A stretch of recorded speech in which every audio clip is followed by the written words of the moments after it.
Welcome back to another episode of the Capes and Tights podcast right here on capesandtights.com. We welcome Jacoby Salcedo to the podcast to talk It's Only Teenage Wasteland and Frontera. I say the white American boy version of that. Jacoby says it way better on the podcast when he says it because he knows how to say it and I am just stupid. And a bunch of other stuff on here too. So, Jacoby's been a longtime listener and follower of the podcast. He's also an unbelievable artist who did some great work on It's Only Teenage Wasteland as well as Frontera. So check those books out. You can get those right now at your local comic book shop or bookstores everywhere. Before you start listening to this episode, check us out on Facebook, Instagram, Twitter, Blue Sky, rate, review, subscribe, all those things over on Apple, Spotify, and all your major podcasting platforms, as well as follow us on our YouTube channel for the video portion of this podcast. Thanks everybody for listening. This is Jacoby talking about It's Only Teenage Wasteland, Frontera in the comic book industry as an artist. Enjoy, everyone.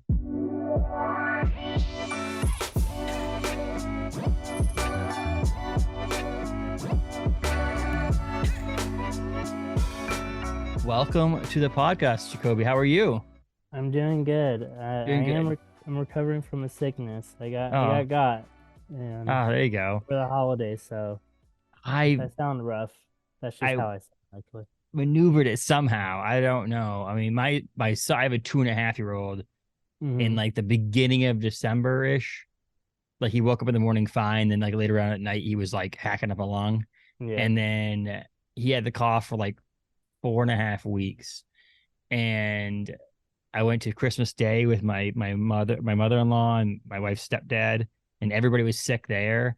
And for somehow I did not get sick. And you know what's going to happen is like, now that I said this on this podcast, the next day I'm going to be like coughing You're up. Screwed. Yes, exactly. No, it's been a crazy time. Everybody's been sick. I think it's a little bit of a, the pandemic kind of made us stay home for a while, and everybody's immune systems probably aren't up to what they should be at. And, someone a little droplet of sneeze on you and you're going to get sick. So, yeah, no, hey. It happened to me. that's not fun, but you sound great. Don't worry about it. Oh, thank you.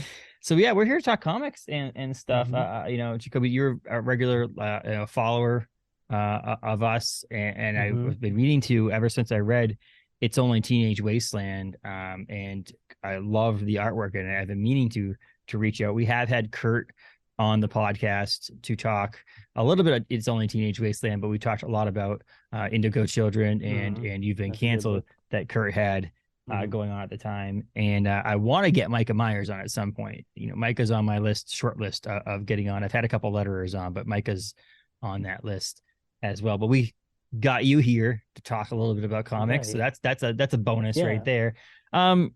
To be beginning, I mean, how long you've been doing artwork? How'd you get into comics? Just a little bit of a short story on how you got into the world of comics. Yeah, technically started because of my mom. There's like this evening program going on here in Washington, and they're like promoting Emerald City back in 2012, 2011, I think. I don't remember specifically which year. And they were selling tickets at a comic shop, and I was into Star Wars at the time, but never comics. And she was just like, "Well, you're whatever. Star Wars is nerdy stuff.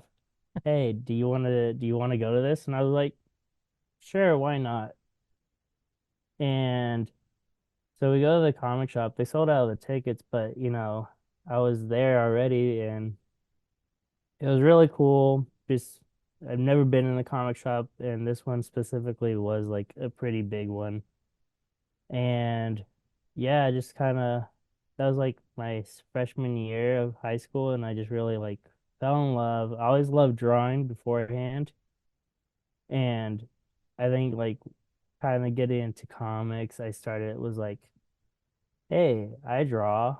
Hey, comic making is a job. Whoa, the light see if we make those work together. But and also because of my mom, she wanted me to go to school like regardless. So I was like, okay, well, what school can I go to? And there's like not many colleges that do like comic stuff. And I was able to go to the School of Visual Arts in New York. And that's kind of, I did 2 years there. And I met my professor, Klaus Jansen, who Mhm. was super cool. Like, really took me under his wing. And that was like, I don't know, that was a really cool experience for me. He didn't introduce me to anyone or anything like that. I was trying to make that happen, but no. But just, I think that schooling was really cool and I learned a lot, like just kind of like the fundamentals, which I think have been extremely helpful. But I said, this is a lot of money, so I dropped out. But I Well, got what I needed for yes. sure. And I think I want to say like this was now like 2016, 2017 is kind of when I started going to conventions and being like, hey, look at my comics. And I do remember one thing. I showed Marvel's like talent scout, Ricky Purden, my one of my pages, and I used to do a lot of splatter like technique, kind of like at the time I was really into Sean Murphy. Mhm. So I was trying to like embrace that a little bit, that like inky splatter style. And I remember he looked at the pages, he was like, "Oh, splatter." I was like, okay." But I think just going to conventions and showing my stuff around kind of it helped me personally. And like meeting Robert Wilson the fourth, he was a big help and like such a really cool guy too. Like I'm lucky to call him a friend now, after all these years. But yeah, and then in 2019, actually 5 years ago today, uh, I'm I met like my current like collaborator or frequent collaborator who I now is like my brother basically, Julio Anta. Mhm. Um, he reached out and yeah, we just been making comics since, and um, that's kind of like how it all started. Yeah, and then Yeah. we got books out now. Exactly. I mean, the most recent book you two have out is Frontera. Mm-hmm. That came out in 2023, I believe. Yes. Mm-hmm. Yeah, I'm pretty sure the summer of 23. Um, and then obviously, like I mentioned, it's only Teenage Wasteland came Yep. out in single issue format, starting in like December of 22. But then this came out this summer as well in the Mm-hmm. trade format from Dark Horse, which I've love Dark Horse. I have a lot of guests on here from Dark Horse, and actually my recording earlier that was going to be out this week, with the week we're recording it. This one comes out next week. Has a book coming out or at a Dark Horse, Christopher Golden. But yeah, so how did you get partnered up with Curt for this? Like, how did you know Curt Pires before this, or was this a Dark Horse thing? How did you end up on It's Uh, Only Teenage so that Wasteland? one's actually funny because usually how these things go is like, oh, the writer reaches out to the artist sometimes, especially for at least creator-owned stuff. Hmm. Um, so like I said before, I'm from Washington, and Kurt released a book with Alex Diato, called Olympia, and the book takes place in the town Olympia in Washington. And I really liked his book. And then I think he also released Youth, Hmm. and it features one of the characters' name is Frank, and that's like, in relation to Frank Ocean, the musician. And Frank is my number one music, like he's my favorite artist. And I was like, well, he's already mentioned Olympia, he's already featured Frank. I'll shoot my shot. I actually reached out to him. I was like, hey, you write these things. I like both of these things. I feel like we could work really well together. Or we just share a lot of interests, and I Hmm. think we could work really well together on a book. He was like, yeah, sure. Like, not, I didn't even really think that he was going to reach back out.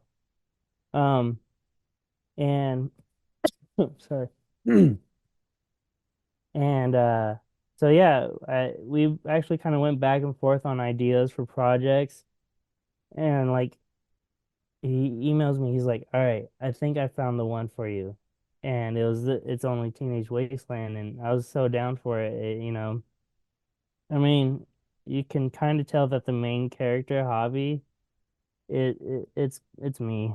As I say, But I it's mean, you. like, It's like if it's me. you and someone cloned like you and Peter Parker together. In Yeah, my opinion, like you know exactly. what I mean. Like I was like looking through it again, glancing through it again, and I'm just like, oh yeah, it looks a lot like you, but it also looks Yeah, a lot like a version of Peter Parker in there as well. A Mexican American Peter Parker yeah, hobby no. in there, but it does look He like you too. You drew yourself into he the comic book. he I would say that he did write the character description. It just happened to be the character description, it just happened to be me. And so I was like, Okay, that's okay. cool. I'll take it. I could draw Easy myself. for That's me to fine. draw, I guess. Yeah, exactly. He's like, oh, I'll make him a better looking version of me though. Yeah, That's what I'm exactly. gonna There you go. do. But yeah, there's something that I mean. First of all, you did the cover for this too, right? For It's Only Yeah. Teenage Wasteland as well. Hmm. Two things I wanted to point out. One, it's excellent. Second thing is I'm so glad that this was chosen for the trade cover too, because more recently, I mean, traditionally I've seen publishers and creators use cover A of issue one Hmm. as the thing, because for the most part, when us in the media are promoting the book, it's always going to be cover A of issue one that's the face of the book for like the Yeah. entire run. It could be a 300 series long book, and issue one is still like, when people talk about Spawn, it's like Spawn number one is like the Yeah. comic book show. But I think more recently than not, I think other people have picked like other issues or a special cover for it or whatever. I remember it's one of the series out there. I don't remember exactly what it is, but it's at Dark Horse. Did they pick like issue three? And to me personally, I'm a digital artist, a graphic artist, Hmm. and to me personally, I was like, this is the worst cover out of all of them. Like literally out of all the 5 issue series, and like you picked Yeah. the worst cover. And issue one had an awesome cover, and I think that's what's cool about it to me. I loved this cover so much. It kind of shows a glimpse into the book really well without giving too much away.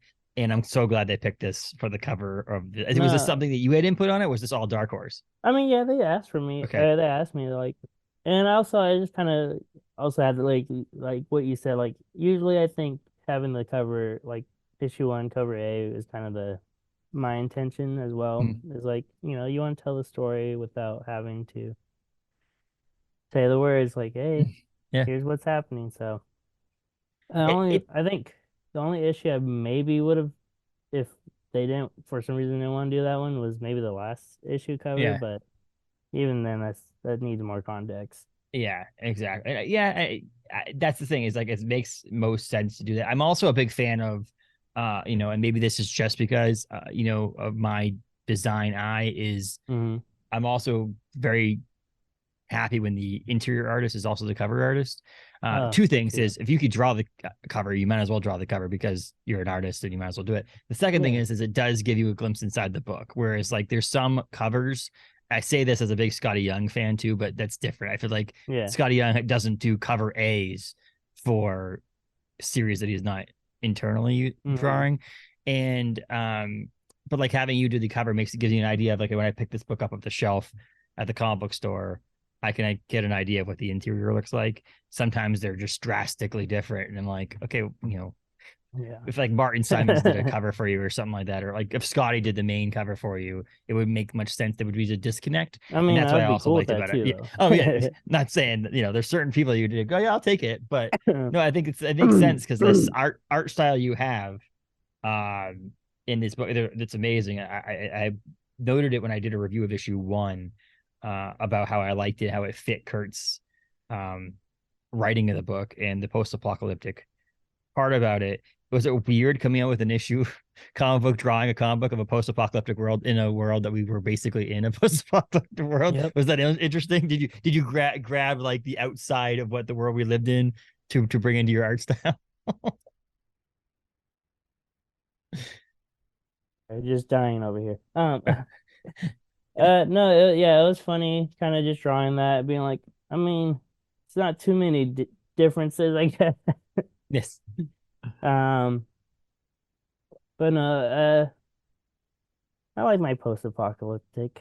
Yeah, it's great. It's got like what did I use for it with the different styles of artwork nowadays in the world. It did like I said, it kind of reminds me your illustrations kind of remind me a lot of like I mentioned the Peter Parker thing, but like some of the like animated Peter Parker cartoons, like Mm, the Spider-Man cartoons, which I really liked.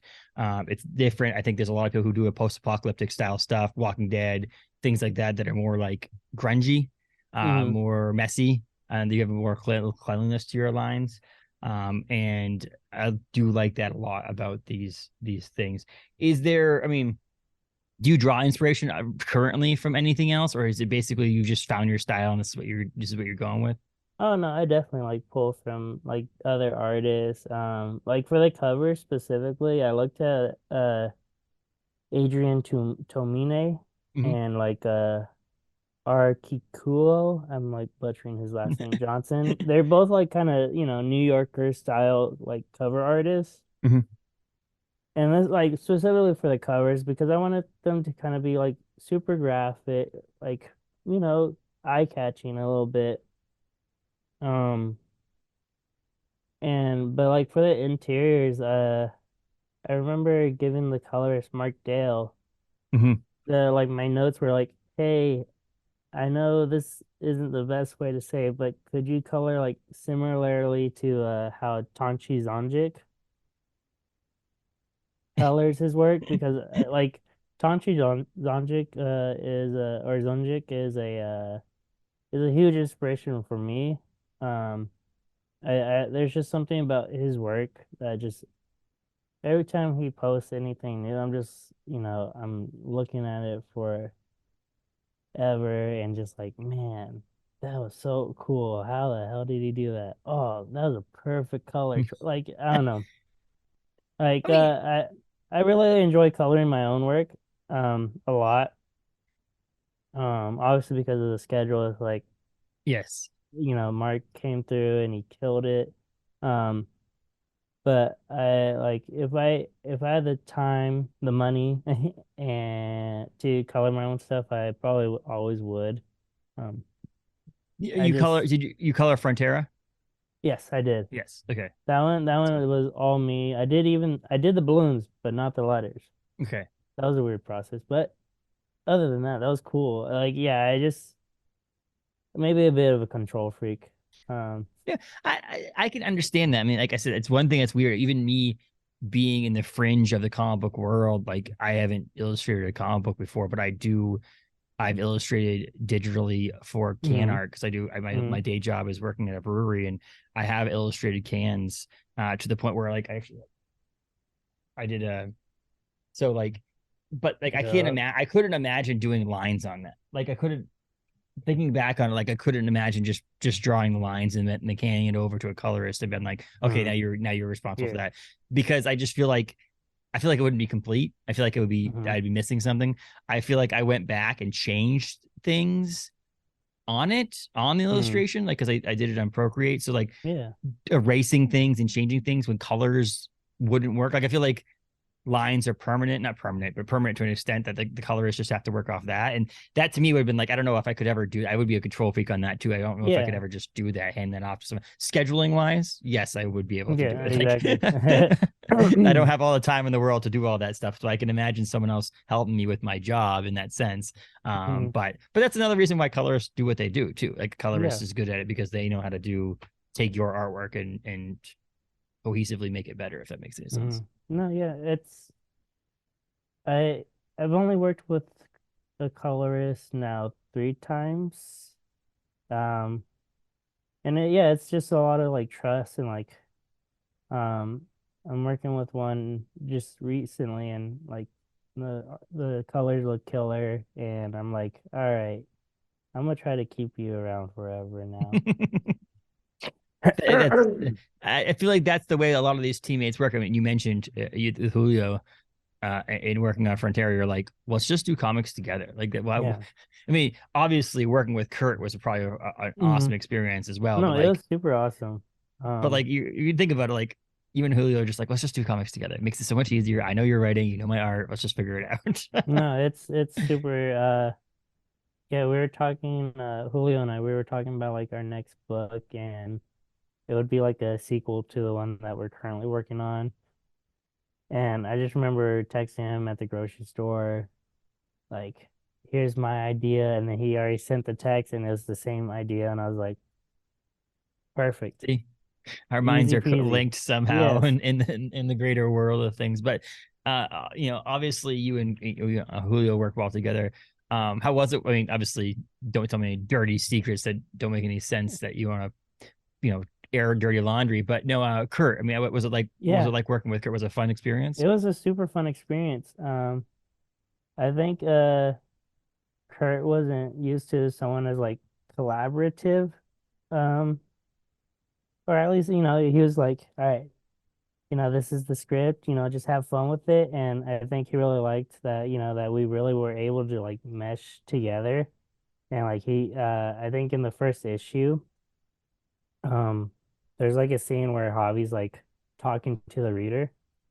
Mhm. Initially it was kind of just like gonna be just all, I think, captions, and there wasn't gonna be like any scene to it. And I was like, hey, is it cool if we do it like this? And he was like, yeah, that's awesome. Like, let's do it like that. And I think, I'm so sorry. You're Hmm. good. Yeah, listen, you're. I don't know if you've watched sport basketball at all, but this is Michael Jordan's a flu game. Is a Oh, game where he played yeah. with the flu. This is it. This is your Michael Jordan flu game Yeah, right here. exactly. And But playing through no, it. no, I think after that first issue, because that was like our first time really working together technically. But after that first issue, I think he's just like, hey, here's the script. Basically, here's the dialogue. Here's some point A, point B, kind of almost doing Marvel style. Have fun with it, and yeah, like just kind of let me go to town. A lot of not narrative, but like how we got there is Mhm. where we did a lot of the stuff and like gags or whatever. Um, and yeah, I think that was just super cool to do that. It's more so the scheduling thing that's why we haven't done anything together again. I know there's a comicsology thing that hasn't been announced that I was able to do an issue for him. I don't know when that's coming out, but that was also fun. Mhm. So But so you yeah, would. I mean, it was a good enough experience. You would work with Curt oh once again. yeah, oh yeah, Okay. yeah, yeah. We No, would it be was able to we'd be able to read between the lines here if you said no. yeah, no, no, no, That was not no, fun. Yeah, it doesn't look like these two will be yeah, working just together horrible again. time, hated it. Well, No, the no. funny thing is, and I obviously won't name names, but I've actually reached out to people before who have worked together on something. And Hmm. I said, hey, I think I'm going to try to book these two people. Neither one of these guests, just so everybody knows, has actually come on the podcast yet. So, and they haven't actually scheduled yet. So you're not going to be able to try to figure out who these people are. But I've been in discussions with people. Some people I'd have discussions with. Like I could have emailed you and we could have talked back and forth. Hmm. And at some point in the future, you'll get on the podcast. So that's what these people are. And two of them have worked together. And one of them said they didn't want to be on the same episode. And it wasn't because of the other person, but it just seemed like the way that they responded Hmm. to the email that they didn't want to be on the episode with that Ooh, person. And I had to like been like, is everything okay? No, everything's okay. Just the timing's not going to work out. But no. I'm like, the way that they messaged me back Yeah, was like that they didn't want to be on with that person. And I'm like, did they not like working with that person? Or no, it so was where's it the was tea? definitely a miscommunication in a talking via email or text message doesn't Yep, always get the point across correctly. And yep. that's what it was. But it was kind of funny if you went like, yeah, I'd work again with Curt. I'd be like, oh, interesting. No, Curt was fun. Curt, like I said, he's makes some great comics, and the fact that you were able Hmm. to work together with Curt is a awesome thing. But your main book that came out recently, and I will tell you right now that I wanted to read it before I came on here, and then I neglected to actually get my local comic book shop because they were out of issues of it to get it, and I haven't got one in yet, so I haven't been able to read it, and that's my fault, and I apologize because I really want to Oh, read you're good. it. But it's a graphic novel that Hmm. you put out, what, 240 pages or so, Yeah. Was this designed originally to be a graphic novel? Like from the beginning, you guys wanted to do it as a graphic novel? Um, mm, So no. maybe. Well, okay. So the idea initially started. So we did like Julio and I. We did our first like just short story together, Hmm. just some portfolio stuff basically. And he was like, "Hey, this unnamed comic publisher is hosting an anthology. Do you want to try to apply for it?" Sure. We got denied from the anthology, and Julio was like, I still want to do this story. And I was like, okay. So I think we did like 10 pages that were kind of like going to become pitch pages, but we were kind of like, all right, how about we do like a web comic, kind of like similarly like Heartstopper or on a Sunbeam, and like, just release that whatever schedule we would have done. But luckily we didn't do that because I was just kind of like, oh God, we got to do that. Yeah. Uh, um, Julio kind of did this thing that was on Twitter called Pit Mad, and you basically just pitch out like, or you tweet out your assort pitch and like put a hashtag Pit Mad, and like literary agents would be like, hey, can I represent you? And that's how we found our agent Jess, and she helped us sell the book to Harper Collins, and that just led to this. And yeah, no, that one. I'm always grateful for that guy because I mean he kind of just was like he did his thing, and I happened Hmm. just to tag along, and yeah. It, Uh, it's so Frontera is a graphic novel you mentioned over at Harper mhm, Collins, but it's American Mexican American teen uh, crossing back to America after his family was mhm, deported. Is that true? mhm. Yeah. Okay. And then help from locals and a friendly ghost. Mhm, So it's a harrowing journey. It's, obviously between Julio, you guys, everybody writes what they know, right? So is yeah. this a personal story to you and Julio, or is this a just a great story that needs to be So, told? Or well, that for sure always. yeah. I think with Julio, what he wants to write about has, a message for Mm-hmm. sure. And what we've been telling about the book is that everything in it, minus the ghost, is based on a true thing. Like, there's a jaguar in there called El Jefe. That's an actual jaguar that was like separated from Mexico because of the border. And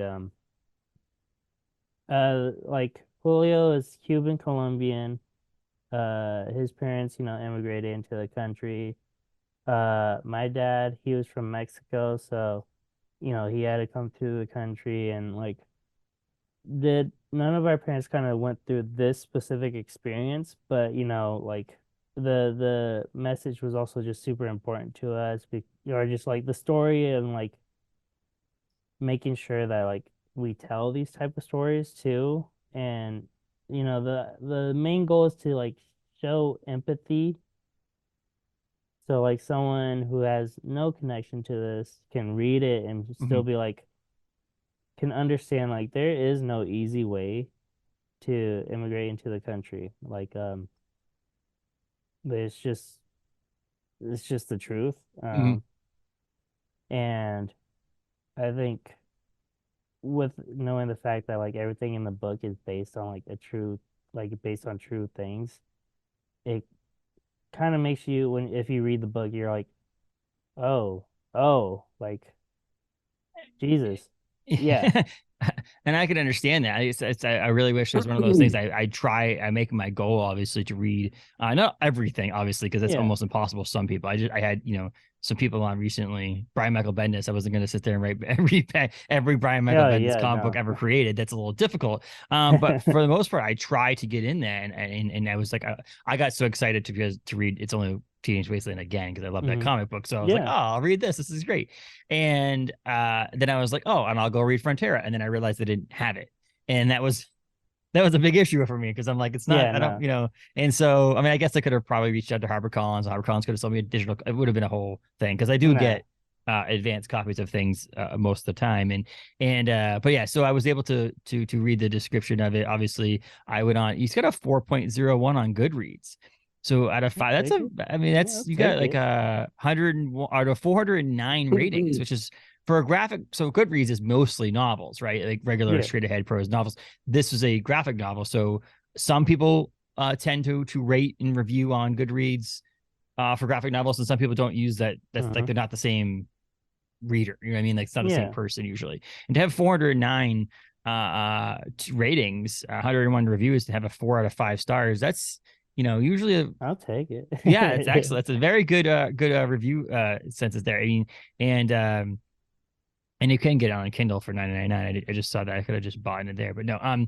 The the story seems great, and people's reviews of it seem awesome. Like it either connects with people or just knows it's an incredibly true, like awesome story to be told, and so on and so forth. So, do you something like this where it's like a project between you and Julio, where it's like obviously you and Curt did It's Only Teenage Wasteland, but this seems a little bit more like you mentioned. We mentioned personal. Do you get more Mhm. enjoyment out of illustrating something like this because of the Um, fact that it is your baby in a sense?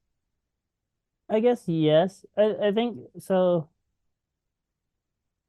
I actually was But working on It's Only Teenage Wasteland when I was like finishing up this book. okay, And it's hard for me to say because I'm doing Frontera for so long. Like it took me over a year to, do everything. yeah, So, it's not that I don't enjoy it. It's just like you get you just are like only focusing on this thing yeah. for so long. So like, to be able to then, hey, do you want to draw It's Only Teenage Wasteland? And like you read It's Only Teenage Wasteland, like it's Yeah. you can probably guess that it's just a different vibe.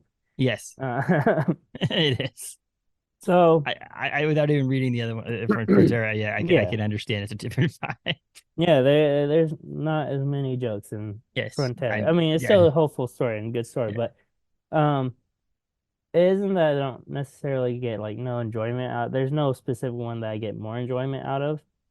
Um, it's just like the stagnantness of mhm. it. So once I was like able to get to draw It's Only Teenage Wasteland, I think I finished that first issue like within a month because I was just like so excited just to draw Yeah. something else.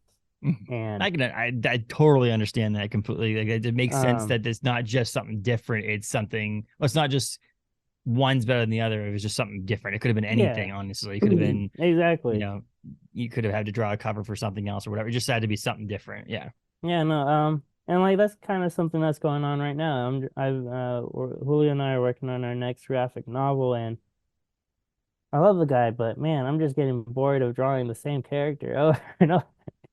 That's I don't think I could ever be that I'm not good enough. I don't think to be a sequential artist, but I don't. That's one of those tough things I think about sequential art is the fact that you have to draw the same character over and over and over again, and why I might be one of the reasons why miniseries are like big right now. I mean, Yeah, I think a lot of us want something new and different. So not even just illustrators, but colorists and letterers yeah. and writers. It's nice to touch different things and experience different things. And we all have. I mean, let's be honest.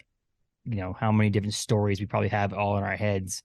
They want to get out, and so having miniseries and graphic novels are a fun way to get all of that stuff out in small chunks. And here's the honest thing: is graphic novels I think are going to take over floppy comics at some point. Maybe Yeah, not tomorrow, but in the I near think future. I think so too. But I feel like the marketing for how graphic novels should be, I think they should be more marketed in the book market, Mm-hmm. like prose novels. Uh, I've been kind of going through my little tiny marketing brain. And I've just been like thinking like I feel like graphic novels should not to, degrade them. I mean, because I've worked on Yeah, them, so you I have know how some out much there. time, but like they should be marketed as like shotgun books, Yeah. where it's just like, oh, you don't want to read a whole prose novel and like, use up a week of your time. Hey, how about you use like 2 hours? Check out this story. You get a complete story usually, and like you still get the same emotional output. Mm-hmm. And I think, I think because of the fact that it's like we don't want to market the book as, hey, enjoy your 2 hours, and I get that, and like, it's slightly disrespectful probably to the creators, but I think if you use graphic novels like that where it's just like you will still create a new reader base because they now are like, hey, I could just read this book and still get the same enjoyment out of reading the whole prose. Yeah. Um, that's just there's my there's my not little I'm a brain. big novel reader, prose novel reader, and I'm also obviously a big comic book reader, and I feel like they both have unbelievable things to go with them. But one of the things I will say that I still tend to put comics over the prose novel is because of the fact that I feel like when I read a book over again, I don't get the same thing I get out of reading a comic book over again because Hmm. of the artwork. And I think that's, Yeah. again, sometimes I feel like my brain might be steered one way or the other because of my the art sense to it. But like, I do think that I read a comic book the first time through. So they say issue one of something. I did this a lot, and I understood this a lot with the Last Ronin, because of the gap Hmm. between the Last Ronin issues, because of how long it took them to make the Yeah. book. It was like 3 month gaps, and so it almost forced yourself to reread the last issue so that you'd understand what was going on in the next issue. And so I read issue one like 4 times because by the time I got to issue five, I needed to read it and then read number two and number three and so on and I so forth. remember that gap. Yeah. Yes, and it what it got me to understand. First of all, I was a big fan of Ben Bishop in the first place, but like it got me to love Ben's art more because I was able to like, okay, the first time I went through is you want to understand the story, what's going on, and then the second time I read it through, I was like, okay, what's going on, but also what's the Yeah. intricacies that they put in the artwork? Why was this person here, or so on and so forth. And by the fifth or sixth time you read it through, you're gaining all of this more. I don't personally, and I could be wrong. I want an actual author to tell me that I'm wrong. I don't think I'd read a book any different than I read it the first time. Like I might be Hmm. looking for something, or with knowing the ending Yeah. of the book, I might be looking for those clues that were Yeah, written into the book definitely. earlier. But I don't think I'd read it that much different than I do. I've sometimes read books and then just gone through and not even read the bubbles and just gone through and looked at all the panels. And then I feel like there's more better money investing in one of these, I think, than buying a Yeah. $19.99 book, because there's so much more involved in this. On the other side of it, though, I've had parents who have complained to me before because I got them whatever. I got their kid a book and they're like, they read it in 2 hours and it's now on the floor in their room. I'm like, yeah, I know a novel is probably going to Yeah. take them weeks to read. They're done with it in 2 seconds. But hey, what are No, you gonna do? I mean, it's kind of the age-old problem of just comics in general, where it's Mhm. like they're not taken serious, and if someone got It's Only Teenage Wasteland, I would be like, yeah, I can understand why that wasn't taken serious. Mhm. Like that's the whole point of the book. And but yeah, like your rereadability, you're right about that because there is just something there. Like, okay, yeah, you got the story now. Yeah. Okay, good. Let's go back again. Oh, what was this little sight gag? Like, and I think that's the fun about it too. Is I mean, there's two people. Well, usually there's two people. Well, there's a whole team, but Yes. at front, there's usually the two people. You have the story part where you catch, and then you see what the other person's bringing as well, and I mean, it's. I work on can art, and that's one of the things I talked about. I've talked about many times in the podcast. But Mhm. like, it's a team effort. Am I the one physically putting the digital pencil, like my Apple Pencil, to the iPad, or is I the one clicking the mouse around and doing the work on the computer? Yes, but that doesn't mean that I'm the one that solely was the one that came up with the idea or the colors or Mhm. whatever. We have a team of people who go through and say, what if we did the can art yellow as the main color, and then I work the design around that, and so on and so forth. It's the same thing with your artwork. Like Curt came to you and said, this is what hobby's going to look like, and you're like, that looks like me, and I could easily do that. And so, Mhm. but there's other things in the book. I'm sure there's background characters or other characters that you had a little bit of input on, and you don't see that the same, obviously, in a prose novel. A prose novel is the person writing the book a lot of times and the editor. Yeah. And so the teamwork behind it, the sense of, letterers sometimes are like, well, Jacoby, can you not put the person there because I need to put a bubble there? And then you Mhm. have this ability to work around together on things, or you messaging and saying, can you please, Mark, can you please make the colors look similar to this because I like this, or whatever. Or the colors in Frontera are definitely brighter obviously than the colors that are in something like It's Only Teenage Wasteland, where it's a post-apocalyptic style book. So there's a lot more team in there. And so it's not that one's better than the other. Let's, you know, I don't want, we're gonna you and I are gonna get villainized here from the people who are like love novels over graphic novels. But I do agree with you, the fact that they are, a graphic novel is almost closer to a book than it is a comic book in that sense. Like the idea that it's a complete story. Yeah. It's something that you can sit down and so on and so forth. And a lot of graphic novels like this one are published by a publisher that publishes books. So like in the same sense, also in some sense, it's better marketing, because I'm pretty sure that your book Frontera was marketed for longer. Like I'm sure you could have pre-ordered it for months and months and months in advance. Whereas a lot of times I don't know if you have a comic book coming out. A lot of times I don't know about it until like 2 or 3 weeks in advance. Yeah, no. And it's in previews world without a cover, because they haven't finished the cover yet. You know what I mean? Like, yeah, no. That was an interesting thing too. I think because when I started out, I had no intention of doing like graphic novels or like stuff for the one. I didn't even know about the book market. Yes. For graphic novel, and it was so I was used to what you're talking about, like previews. Oh, go through Diamond. Everything's like short schedule. We sold this book in 2020, like April, like literally March or April. We're 2 months into COVID of 2020, and the book just came out in July in 2023. So I finished all the artwork in July 2022. Mm-hmm. So that whole year it was just like pain, like I was like, I want the book to be out now. Can we talk about it? That's so funny how you mentioned that, because it's the same thing. I'm always like, I don't know if I could wait that long for someone to see something that I created. A lot of times I used to do these podcast episodes like Monday for Wednesday, so that like I'm like, okay, Monday night I'll edit it again Tuesday, maybe Wednesday morning at like 3 o'clock in the morning it goes live online, so I don't have to worry about it. I'm so excited for people to listen to this episode and I don't have to worry about it. Then I started doing them like a week or 2 weeks in advance, so that just in case something happened or give me more time to edit or whatever. And then I'm like, oh, but I really want someone to listen. So, and I'm having a second child in March, and so I'm trying to plan. Thank you. I'm trying to plan in February to do like 4 or 5 episodes, and somewhat an addition, so that I can plan them and schedule them ahead of time. So I have emails out. Actually, when you signed on, I was working back and forth with someone on having them come on, and I'm like trying to do episodes that like I'm recording on the 26th of February for the 27th of March, because of that, just trying to plan ahead. So I can totally see where you're coming from on that. And the episode that released just before this one, Christopher Golden was talking about the idea that he just wants people to read his books.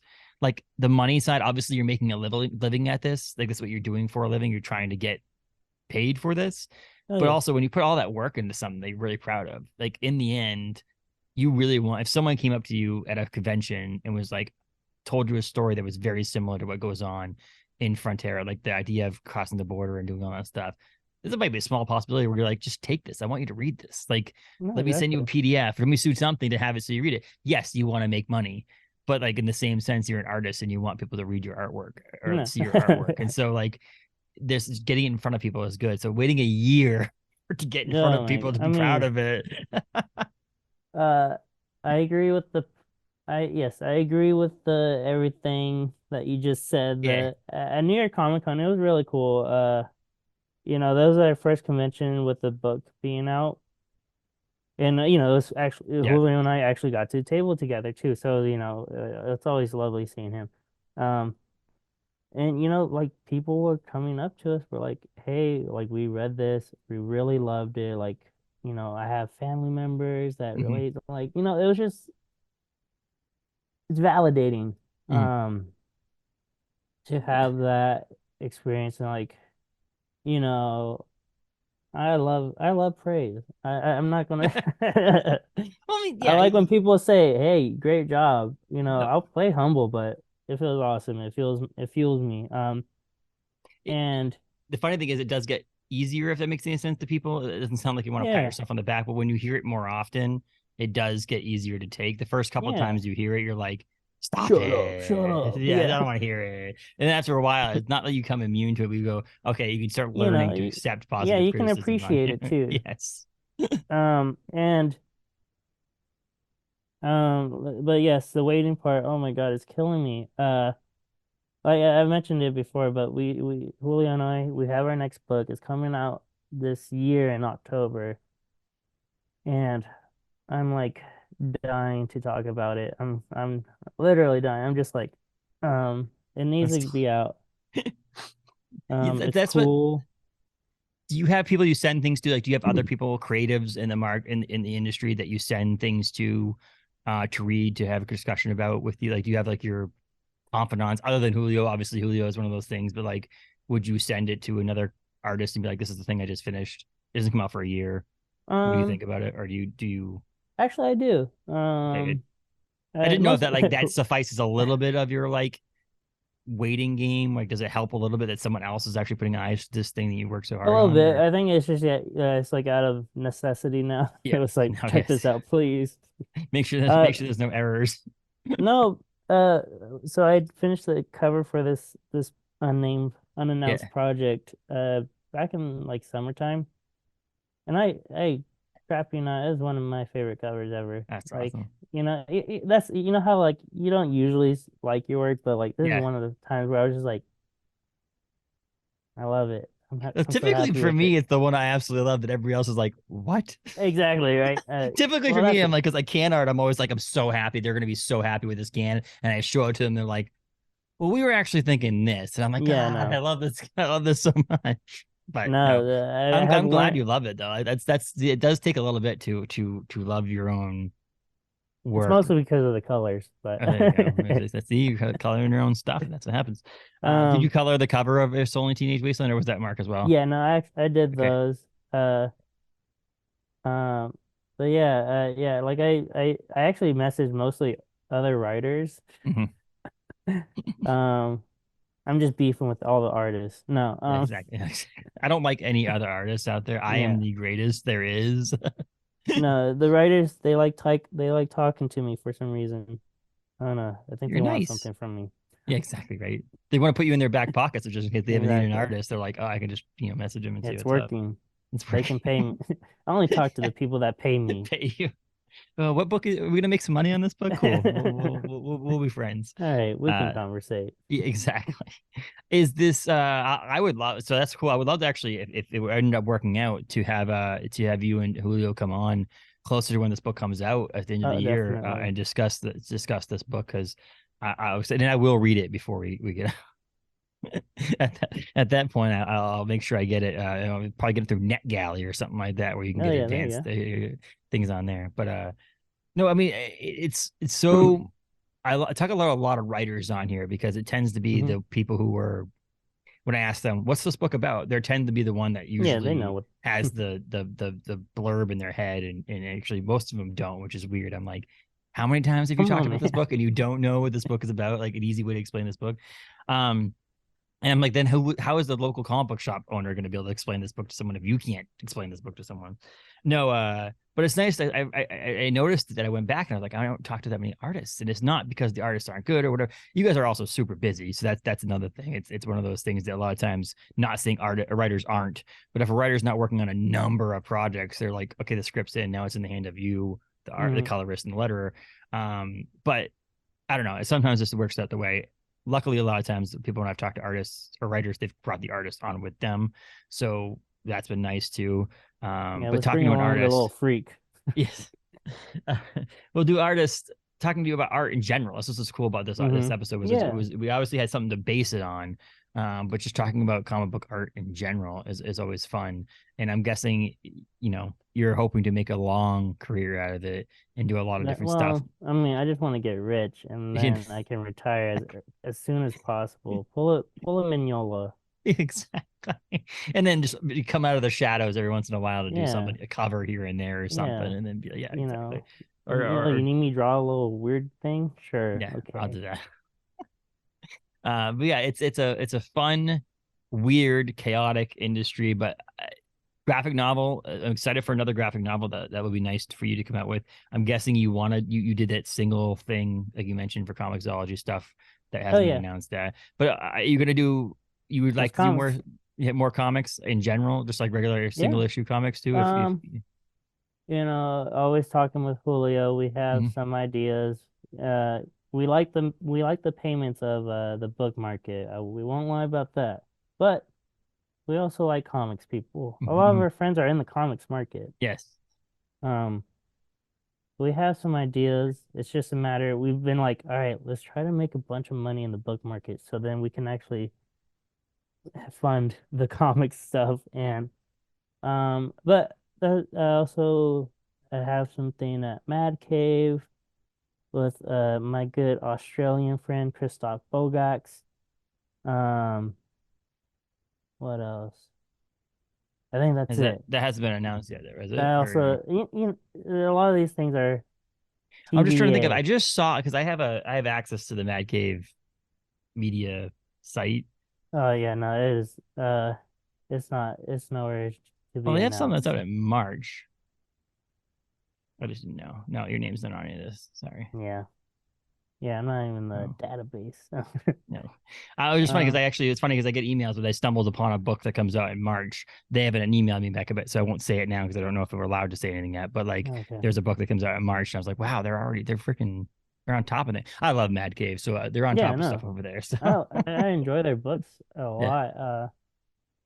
I mean, they did You've Been Canceled, yeah, they Kurt's did book, and that was a fun, energetic book. that Um, one. My second favorite comic book of the year, it turned out to be Legacy of Violence. That book was unbelievable. Cullen Bunn and yep. Andrea Muti.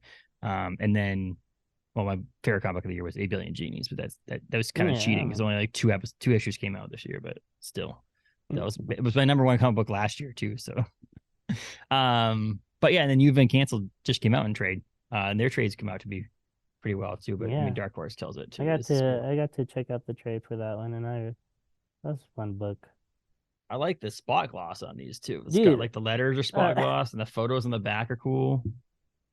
They I did a don't great job. the designer on that. I'm like forgetting their name. They killed it on the trade. Yeah, it's a fun thing. They put it in here. I'm guessing Sarah Terry. Does that sound correctly? It says designer Sarah Terry, so it must be Okay, Sarah well, if Terry. that's who's Sounds credited about it, right. then Yeah. I'll say yes. I love that trade. I love the use of the color lines and Hmm. that they kind of implemented from the book. Because you actually saw that you had the single issues. You know how Yes. they kind of did something on the Yeah. back. No, I'm nothing against it, but I like what they did with the trade Yes. instead. Yes.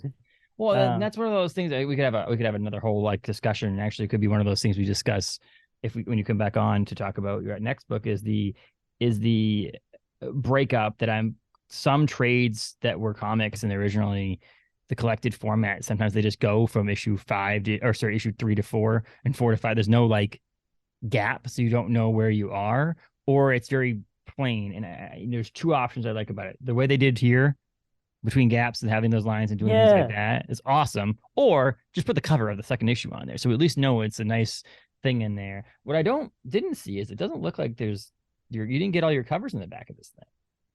Oh, I think that there should have been every cover. I think there is one like little freak.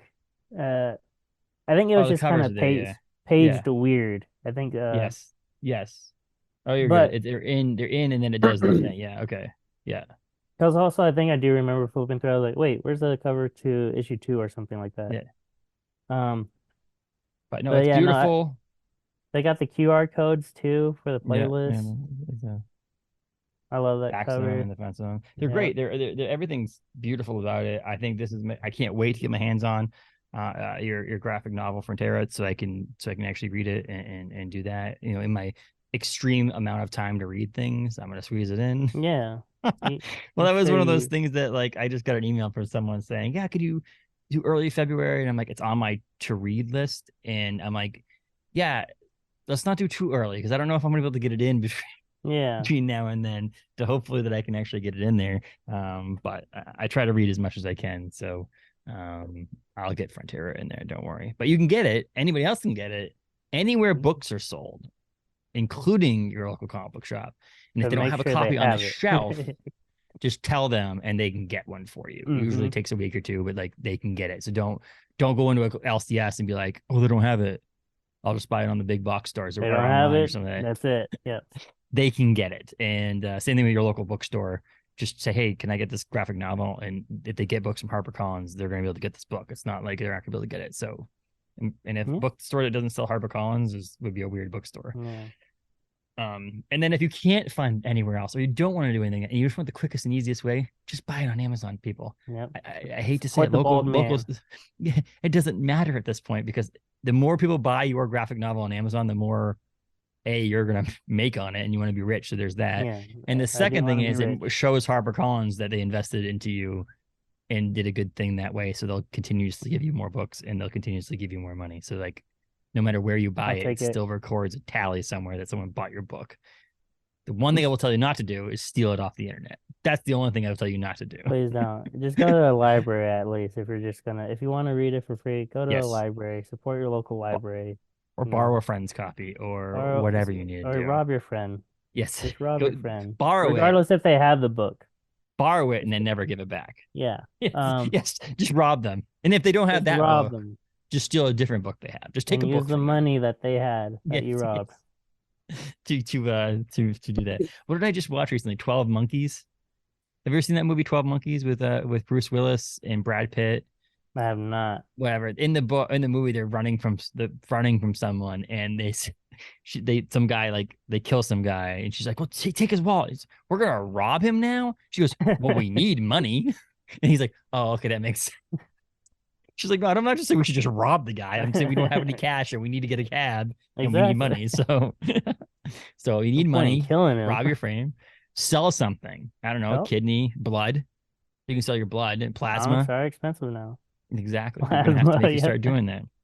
People are gonna start for that. Capes and Tights podcast, and Jacoby says to sell your blood to buy comics. But wait, so yeah, both of them. It's Only Teenage Wasteland and Frontera. I'm guessing your other books are available in formats as well. I'm guessing you can find most of them out there. I don't know for sure. I did a DC short. You could probably find that on like Kindle or some back issue box. It was in the DC Legion of Bloom.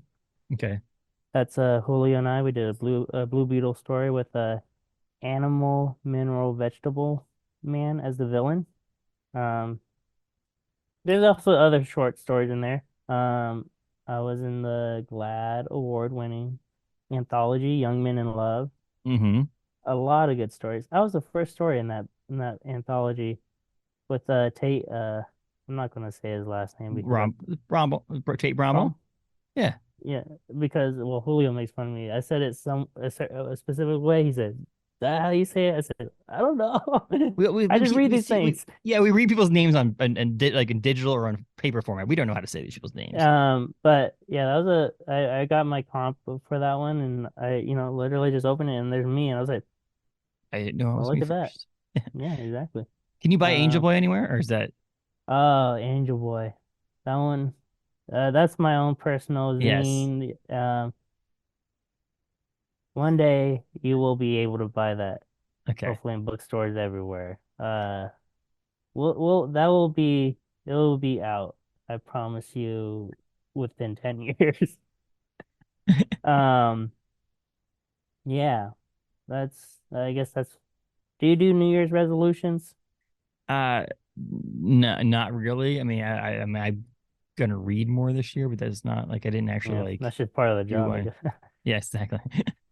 Well, I don't know. I just felt like even that, like, I read more in the sense that, like, I also listen to audiobooks, and so like if I'm doing the dishes, like my son was sleeping yesterday and I was doing the dishes, and I was like, throw an earbud in, listen to some audiobook, or like stop scrolling on Facebook and Instagram.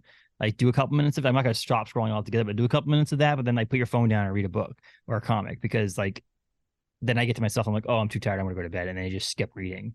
And it's like, that's my kind of resolution. I didn't actually make an official one like, hey, I'm not going to do this. I can make one. I'm like, I'm going to have a baby this year. That's true. Have a baby in 2024. Look at that. I'm going to. Well, I'm not going to. My wife's going to do all the work on that. But can't even do that one, right? But did you do one or no?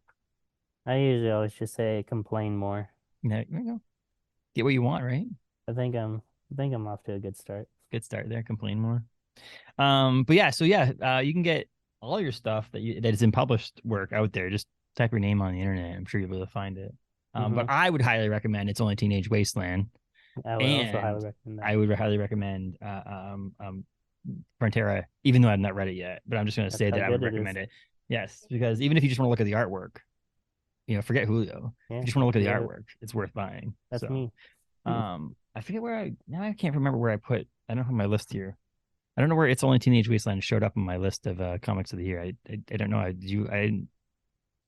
want to pull that episode up with the no, I just lie and say like top 5 at least. God, it had to have been, right? I don't know. I can't. I deleted the notes on that, but literally before we started recording. I moved it over to a hard drive and I deleted it, and I had to unplug the hard drive to plug in the camera. So, oh well. But It's Only Teenage Wasteland is a highly recommended from me. Check it out. You can get it anywhere. Yeah, keep up the great work. Keep following us and supporting us. I really appreciate it. It makes me, every time I see your name pop up on my Instagram saying you liked the photo, I'm always like, see, look at that. That's what I do it for. I do it for Jacoby and Jacoby only. There you go. That's me. I'm my number 1 fan. One of 4 fans. No, just kidding. But yeah, so check it out. And you have a website, some artwork on there, covers on there and stuff like that. Your shop is empty. One of these days they'll start selling things again, but maybe we'll see. Maybe Prince. Just put like one thing in there for like $1 million and like, well, I have something listed. If you want to buy it, and buy it. Who's gonna pull the plug? Well, Charles Soule tried to sell Ryan Brown on there for $1 million on his website. So I'm surprised. I don't know if he got in trouble and turned it up because he was human trafficking, but I don't know. I guess he can represent himself. He's a lawyer. Exactly right. Well, he said that because I interviewed him. He's like, we would talk to our lawyer. I'm like, you're not your own lawyer, and he's like, no, we have a lawyer specialized in this thing, and I'm not practicing law anymore. I'm like, oh, okay, I don't know, whatever. I thought it would be cheaper having your own. Yeah, exactly. Jacoby, thank you so much for taking your time out to talk to us about comics and art. Thank you for having me. Random stuff.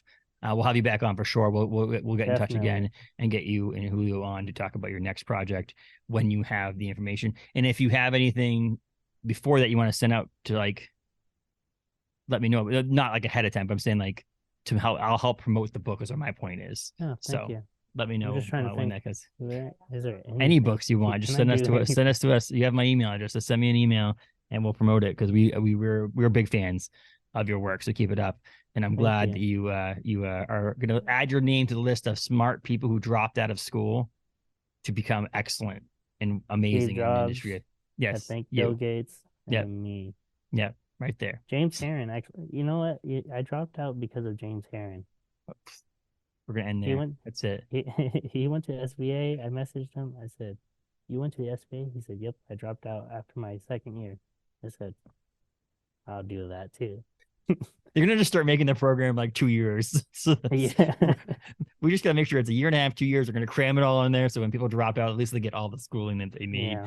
No, but again, I appreciate it so much. Thank you so much. Heal up some more and get to 100% here. And I am sorry about the little blip. We literally had a power blip in the middle of this episode, but you know what? The magic of editing allows me to make it seamless, right? You won't notice it. I want to put a little thing at the beginning. That's what I'll do. I'll use the lines, the TV lines from in here, and I'll just put it there for like 5 minutes that it took us to get back on. No, I'm kidding. Thank you, Jacoby. I very appreciate it. Have a good day. You too.